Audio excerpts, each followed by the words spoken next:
মঞ্চে উপস্থিত সম্মানিত নেতৃবৃন্দ, উপস্থিত করেছিলেন। শীত শুরু হয়েছে, শীতের শুরুতেই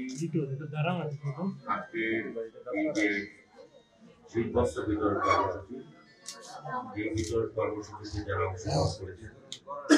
যারা সুবিধা বঞ্চিত রয়েছেন, তাদেরকে আমরা ছোট্ট পরিসরে আজকে আমরা আমাদের নেত্রী সাবেক বিএনপি চেয়ারপারসন, বাংলাদেশের 20 কোটি মানুষের প্রাণের স্পন্দন দেশনেত্রী বেগম খালেদা জিয়া এবং আমাদের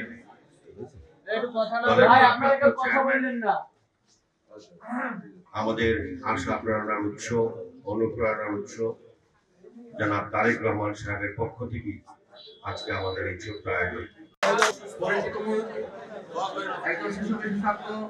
ও আব্দুর রহমান বিশ্বাস স্মৃতি ফাউন্ডেশনের আহ্বায়ক, জাতীয় নির্বাহী কমিটির অন্যতম সদস্য জননেতা জনাব আবু নাসির মোহাম্মদ রহমতুল্লাহ আমাদের মধ্যে উপস্থিত আছেন বরিশাল জেলা ছাত্র দলের